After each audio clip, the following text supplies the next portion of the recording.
तो तेलंगाना के जंगल के बारे में कुछ बोलिए। जंगल के बारे में तो यार तुम सबको पता ही है। जंगल का राजा कौन होता है बताओ? जंगल का राजा कौन है? पहले मेरा प्रश्न आप सब लोगों से ये रहेगा, who is the king of forest?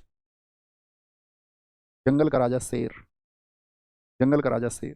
जंगल का राजा शेर ही मेरे दोस्त। अब शेर जंगलों में किराए में रहता है, किराए पर रहता है, क्योंकि अब जंगलों का राजा भी इंसान है। शेर देखे ना आपने, उनको तो जंगल छोड़ना पड़ गया, तो वो कहाँ, आप क्यों झूठ क्यों बोल रहे हैं आप मुझसे कि जंगल का राजा शेर है?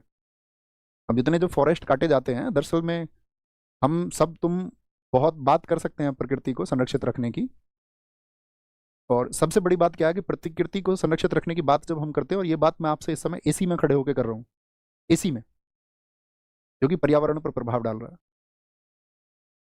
प्रतिकूल प्रभाव। तो यानी कि मैं ये मानता हूँ कि मैं भी डिजर्व नहीं करता वो बातें करना।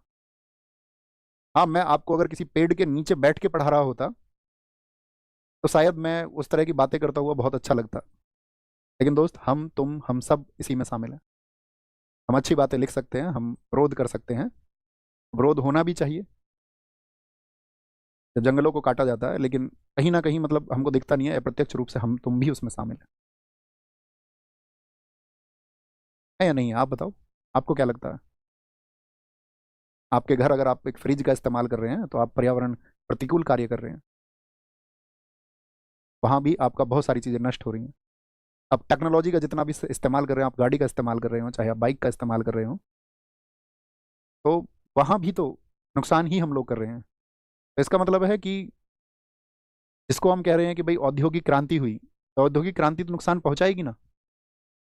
तो हमने जब इतनी सारी चीज़ों पे बात की, तो हम ये सोच सकते हैं कि भैया फिर सॉल्यूशन क्या है? तो सॉल्यूशन यही है कि कंजप्शन जो बाकी चीज़ों का है वो कम किया जाए, और कम नहीं किया जाए तो कम से कम वृक्ष तो लगाए जाएं, या वृक्षों को कटने से बचाया जाए। जैसे कि भाई इनडायरेक्ट मैंने बताया, फ्रिज है, एसी है, इन सब का प्रभाव पड़ रहा है, हम तुम सब उसके आदी हो चुके हैं, या उसमें हम उनका प्रयोग करते हैं, लेकिन हम पेड़ लगा सकते हैं और हम पेड़ों को बचा सकते हैं। कम से कम जंगलों को तो ना काटा जाए, इतनी भर उम्मीद तो सरकार से कर ही सकते हैं। क्योंकि भाई उद्योग भी जरूरी है देश के लिए, और औद्योगिक क्रांति भी मान लिया विकास के लिए जरूरी है, तो कहीं ऐसी जमीन पर हो सकती है कि जहां पर बहुत घने जंगल ना हो, घने वन ना हो। देश में बहुत सारी जगह हैं ऐसी। हाँ, बाकी तो भाई के बारे में सिर्फ बात होती है, सोचना आप ही लोगों को होता है, हम सबको ही सोचना होता है। तो क्या बोलेंगे यहाँ पर? तो आदिल शाह, क्या बोलेंगे? आदिल शाह किसके पुत्र हैं?